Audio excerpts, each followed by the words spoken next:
కృష్ణా జిల్లా పెనమలూరు నియోజకవర్గం ఉయ్యూరులో కాపుల ఆత్మీయ సమావేశంలో నియోజకవర్గ వైసీపీ ఎమ్మెల్యే అభ్యర్థి జోగి రమేష్, ఎంపీ అభ్యర్థి సింహాద్రి చంద్రశేఖర్ పాల్గొన్నారు.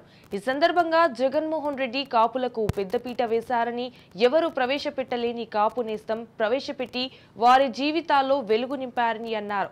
రంగాని అతి దారుణంగా హత్య చేయించిన వ్యక్తి చంద్రబాబు నాయుడు అన్నారు. అలాంటి వ్యక్తికి కాపులు ఓటేస్తే రంగా ఆత్మ శోభిస్తుందన్నారు. రంగా గొప్ప వ్యక్తి అని, పేదలకు పెట్టడన్నం పెట్టిన మహనీయుడని హర్షం వ్యక్తం చేశారు. అయితే కాపులకు సముచిత స్థానం కల్పించిన వ్యక్తి జగన్మోహన్ రెడ్డిని తెలిపారు.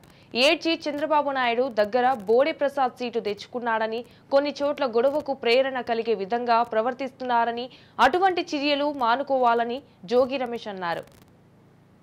పట్నం దూరంలో ఉన్న కాపు అన్నదమ్ములు, అక్క చెల్లెమ్మలు ప్రత్యేకంగా సమావేశమై వైఎస్ఆర్ కాంగ్రెస్ పార్టీ పార్లమెంట్ అభ్యర్థి సింహాద్రి చంద్రశేఖరరావు గారిని నన్ను ఆహ్వానించడం జరిగింది.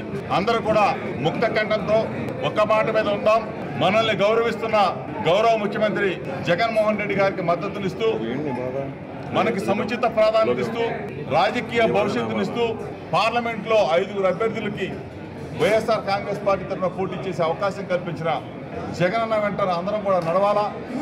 ఈ రోజున్న పరిస్థితుల్లో మన మనుగడ, మన రాజకీయ ప్రస్థానం జగన్మోహన్ రెడ్డి గారితోనే సాధ్యం. వైఎస్ఆర్ కాంగ్రెస్ పార్టీతోనే మనం అందరం కూడా అడుగులు వేయాలని చెప్పేసి